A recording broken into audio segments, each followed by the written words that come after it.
Bonjour à tous, dans cette vidéo je vais vous parler de hotte de cuisine. En effet, si vous êtes comme moi, que vous habitez en immeuble, que vous avez une hotte qui est un peu vétuste, filtre à charbon introuvable, un peu bruyante,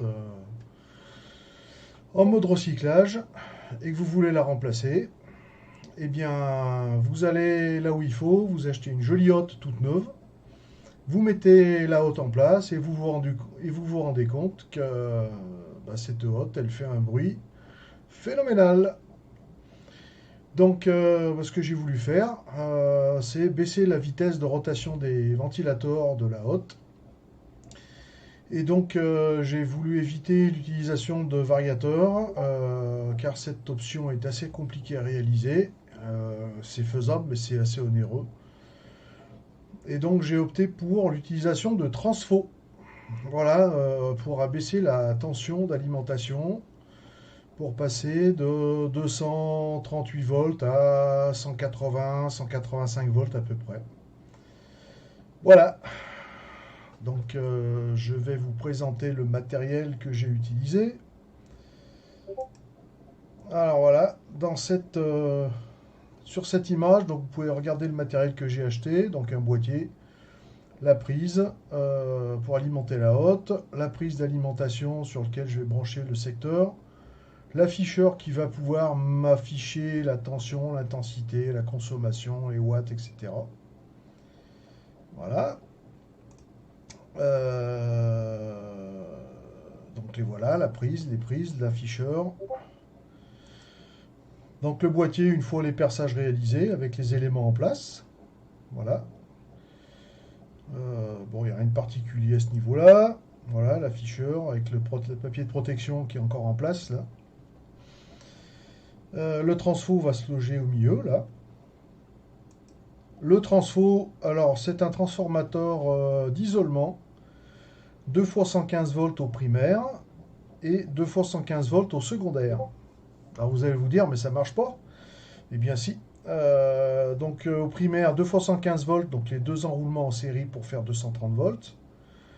Et au niveau du secondaire, la même chose, mais par contre j'ai débobiné un des deux enroulements pour arriver à une tension d'environ 185 volts. Voilà. Donc là, c'est le transformateur qui a été dépapilloté. Donc c'est joli, c'est du cuivre, cuivre isolé. Et donc, au final, toute la vidéo va être basée sur ce transformateur-là, mais il faut savoir qu'à la sortie, je n'ai pas utilisé ce transfo. En effet, comme c'est un transfo de séparation, quand on met sous tension, on a un appel de courant qui est assez important. Qui dépasse les 10 ampères du disjoncteur qui est sur mon tableau électrique, donc ça disjoncte. Je voulais pas m'amuser à changer le disjoncteur pour mettre un courbe D qui absorbe les démarrages moteurs. Résultat, ce type de transformateur, c'est plutôt réservé pour les utilisations en laboratoire avec des installations électriques qui sont adaptées.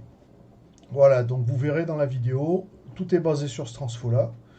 Mais à la fin, donc la dernière séquence, je vous montrerai la vidéo avec le système en service.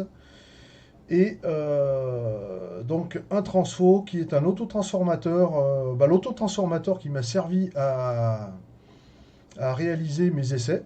Donc c'est un autotransformateur de labo qui me fait varier de 0 à 300 volts. Donc que j'ai acheté sur internet, qui m'a pas coûté très cher. Donc je l'ai dépapilloté également. J'ai récupéré le transformateur central. Et j'ai pris l'aspire qui correspondait à peu près aux 185 volts. Mais au lieu d'être mobile, eh ben, c'est fixé. Donc j'ai récupéré une spire et j'ai soudé un fil dessus qui me sert à alimenter mon installation en 185 volts. Voilà. Qu'est-ce que je voulais dire d'autre? Ben, rien de particulier. Je vais vous reprendre tout à l'heure. Je vais vous envoyer les séquences suivantes là, qui consistent aux travaux. Et je vous reprendrai à la fin. Voilà donc le transfo débobiné. Donc je vais peut-être éclairer par-dessus. Voilà, je ne sais pas si c'est suffisamment lumineux. Donc j'ai travaillé que sur une des deux spires, hein. Donc on a la spire numéro 1 qui est entre rouge et noir, la spire numéro 2 qui est entre orange et gris. Donc j'ai débobiné, donc j'étais à 115 volts à peu près, donc j'ai débobiné, c'est parti de là. Le fil gris au départ il était ici. J'ai débobiné, débobiné, débobiné, mesuré, mesuré, mesuré au fur et à mesure. La tension a chuté, la tension a chuté. J'ai travaillé que sur un seul enroulement, parce que le deuxième enroulement, il est derrière. Voilà. Donc, du coup, je vous expliquerai.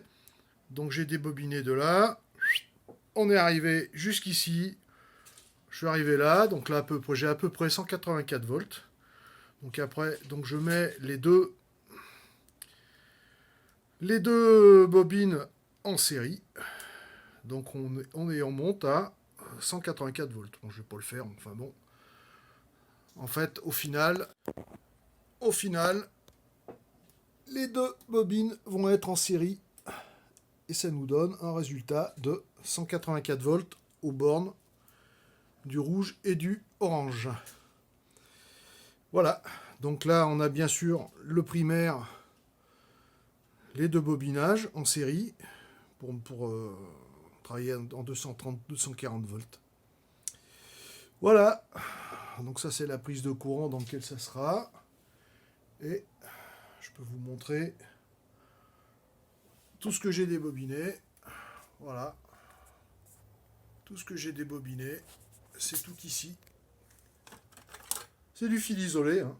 Du fil isolé, comment dire, au vernis. Voilà, moi qui pourra me servir pour faire du câblage, hein, tant qu'à faire. Quand c'est dans un boîtier fermé, qu'on n'y abîme pas, il n'y a pas de raison que ça ne fonctionne pas. Voilà, pour la petite bidouille. Allez, c'est fini pour cette séquence. Petit test du transphotonique bobiné à 184 volts. Voilà. Donc là, on va mettre la haute en route. La haute qui est ici, hein, pas de câble raccordé. La prise provisoire. La lampe, ça marche. Même les lampes fonctionnent. Voilà.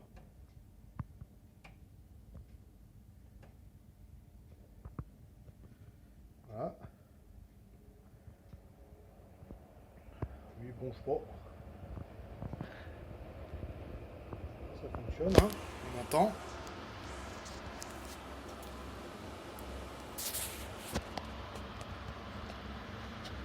C'est filmé un peu à l'arrache, hein, mais bon.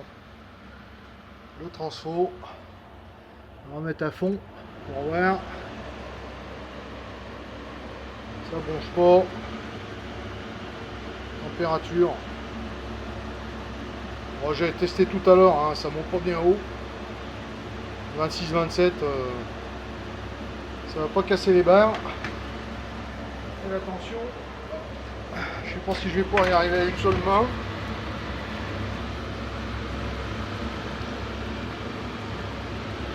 J'ai environ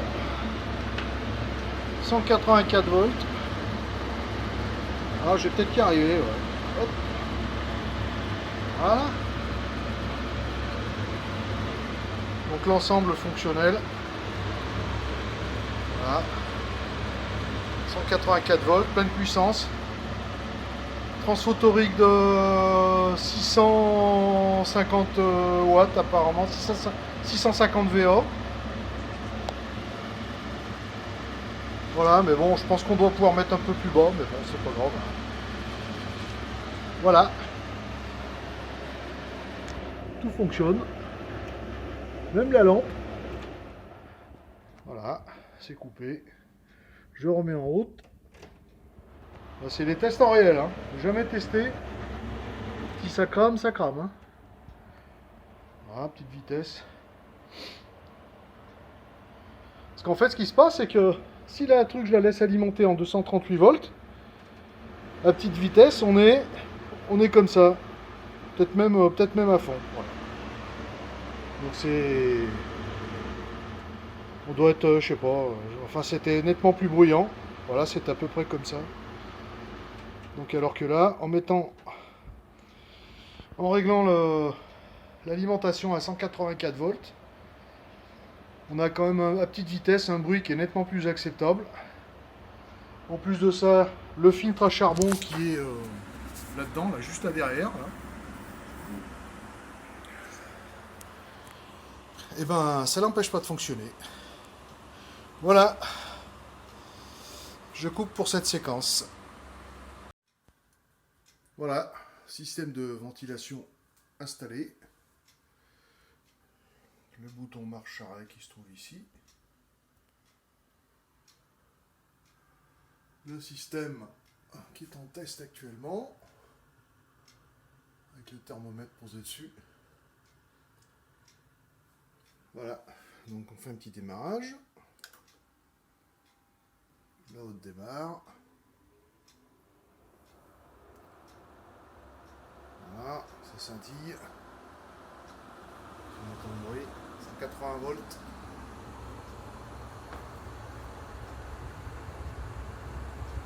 Voilà. Alors, j'ai fait une petite modification depuis. J'ai supprimé le transfo de séparation. Et j'ai installé à la place un autotransfo. Voilà. Un truc de récup.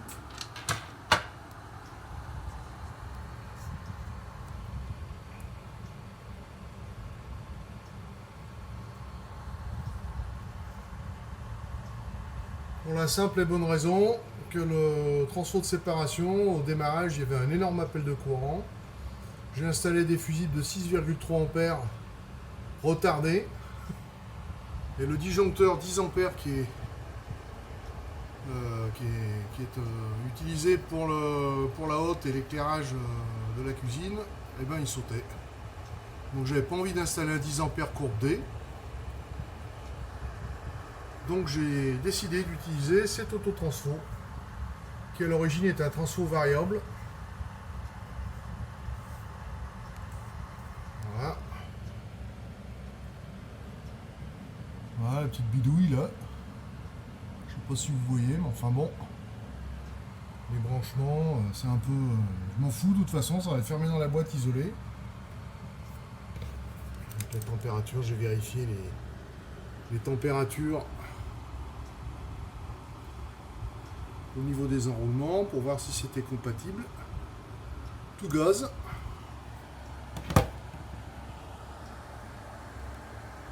Voilà. Donc là on voit la consommation, si j'augmente la vitesse.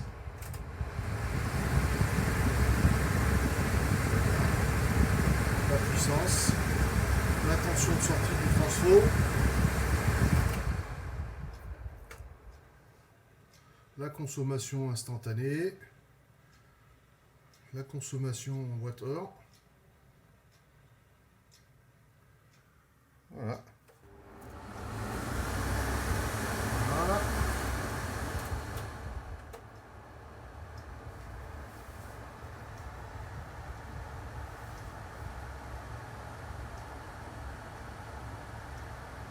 Et voilà. Fin de cette séquence. Voilà, j'espère que cette vidéo vous aura plu. Petite bidouille bien sympathique concernant l'abaissement de la tension d'une hotte de cuisine, ce qui permet de rendre les moteurs moins bruyants et de profiter de toutes les fonctionnalités de la hotte de cuisine, c'est-à-dire la vitesse 1, 2, 3, 4. Et l'éclairage également, j'en ai pas parlé, ce sont d'installer en natif 2 lampes LED GU10 de 5 watts à peu près, qui tournent en 230 volts, et je me suis agréablement rendu compte qu'en 185 volts, elle tournait quand même. La luminosité baisse un tout petit peu, mais bon, rien de transcendant. Je voulais les enlever, mettre un bandeau LED, bref, du coup je vais laisser comme ça va très bien. En plus c'est la même teinte lumineuse que mes éclairages LED sur le plan de travail, donc c'est parfait. Par contre, avant de clôturer cette vidéo, un méga warning concernant l'utilisation de tout ce que j'ai fait dans cette vidéo. C'est-à-dire, je décline toute responsabilité en cas de problème au niveau des bidouillages qui concernent tout ce qui est raccordement électrique sur le 230 volts. Voilà, je ne veux pas être responsable de quoi que ce soit. Cette vidéo, c'est une vidéo que j'ai créée simplement pour montrer aux gens qu'on pouvait faire des choses intéressantes. Ce qu'il faut savoir, c'est que toutes les manips que j'ai réalisées, je les ai faites hors tension. Quand j'ai mis sous tension, j'ai bien entendu fait attention où je mettais les doigts. J'ai tourné la tête systématiquement à chaque fois quand je mettais sous tension au cas où ça m'explose à la figure. Et je voudrais quand même préciser une chose, c'est que j'ai quand même plus de 30 ans d'expérience dans l'électricité, c'est mon métier. Donc je sais ce que je fais. Ces bidouilles que j'ai réalisées ne rentrent pas dans de la monotonie qu'on pourrait rencontrer dans le métier. Donc j'ai fait extrêmement attention. Je suis sur un parquet flottant qui est isolé. Jamais plus d'une seule main à proximité du matériel sous tension. Enfin bref, toutes les précautions d'usage quand on est électricien ont été prises. Donc je répète, attention, on est sur du 230 volts, donc ne vous amusez pas si vous ne savez pas ce que vous voulez faire. Ne vous amusez pas si vous ne savez pas ce que vous faites. Ne touchez à rien. Débrouillez-vous autrement, mais surtout, ne prenez pas de risques à ce niveau-là. Voilà, donc j'ai été assez long dans mes explications, mais je voulais être clair. Je ne veux pas être responsable de quoi que ce soit à ce niveau-là. Voilà, j'espère que ça vous a plu. Cette vidéo est réalisée un petit peu à l'arrache parce que je débute un peu dans le truc. Là, c'est pas tellement mon habitude. J'investis petit à petit dans du matériel. On verra ce que ça donne. Pour l'instant, je monétise pas parce que j'ai aucun intérêt à monétiser. C'est pas mon but de gagner de l'argent avec ça. C'est surtout l'amusement, le plaisir. Et voilà. Donc, je fais un petit peu ce que je peux, comme je veux surtout. Voilà. Allez, à ciao, bye bye, comme dirait David.